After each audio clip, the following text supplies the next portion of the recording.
Hello guys, welcome ulit dito sa ating munting channel. Halika't tayo magtanim ng kalabasa.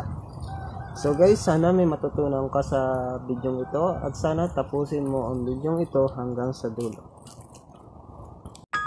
So guys,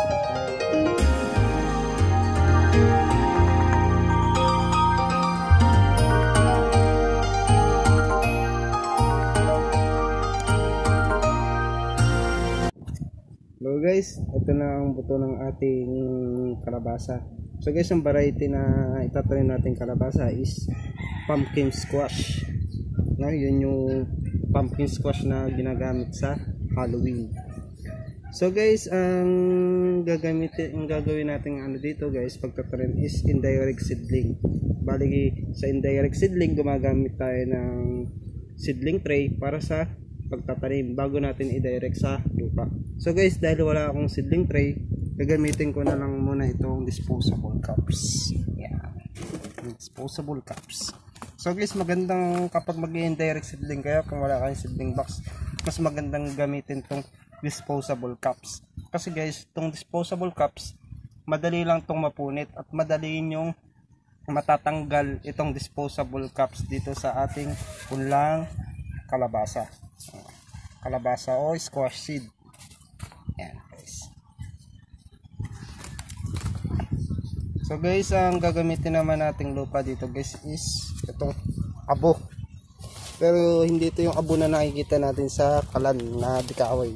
Itong abo na to guys, ito yung mga sunog na dahon ng ipil-ipil, mga patpat, yan. At yung gagamitin naman nating lupa is itong brown soil, alkaline soil. Bali, halo natin tong ating abo dito para mas maganda yung nutrients na makukuha ng ating kalabasa. Bali guys, paghaluin lang natin yung brown soil natin sa yung abo natin. Guys.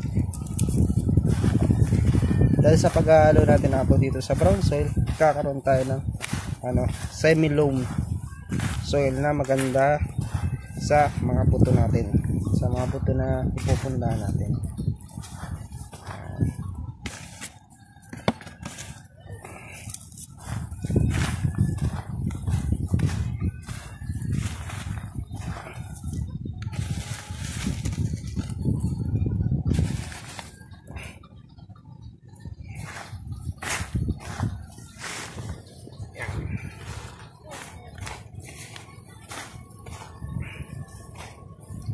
Pag medyo okay na, kung okay na sa palagay yung templo itong ating lupa, ilagay na natin dito sa disposable cups.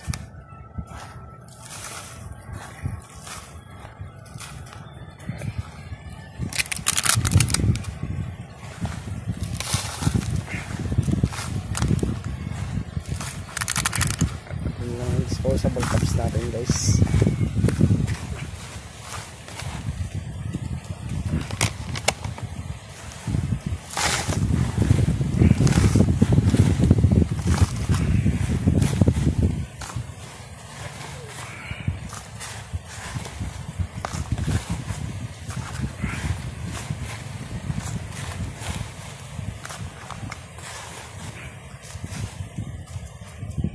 Lagay na natin yung buto.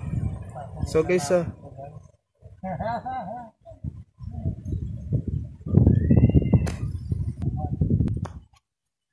pagtatanim nitong buto ng ating kalabasa, maganda guys na paganto yung natin, patusok. Bali kasi yung usbong ng ating yung pagtubo ng ating kalabasa, dito lumalabas yung pinakadahon. Yan, tapos dito naman sa bandang puwitan yung pinakaugat. Kaya ganito natin siya ibabaon.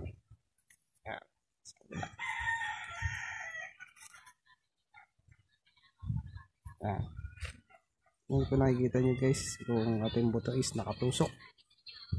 So guys, sa pagtatabo naman guys ng ating lupa, laging pinapalagay 3 cm to 1 inch guys yung pagtatabo natin ng lupa para hindi mahirapan yung ating buto sa pagtubo.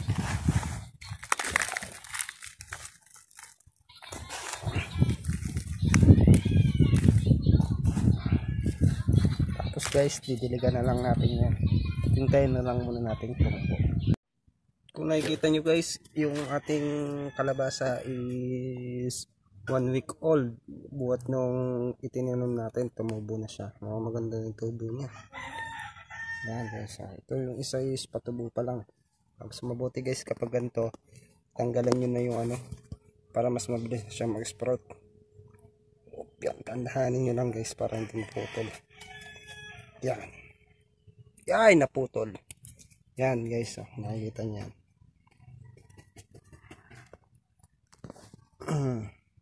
Yan. So guys, okay lang kahit naputol yung pinaka ano niya, yung pinaka sa daon niya sa seedlings. So guys, ready for transferring na to. Transfer na natin to pag meron na siyang tatlong sprout na dahon. Yun na guys yung palatandaan na pwede nang i-transfer yung isang halaman o isang ano bagong buhay na seedlings kapag ano gulay.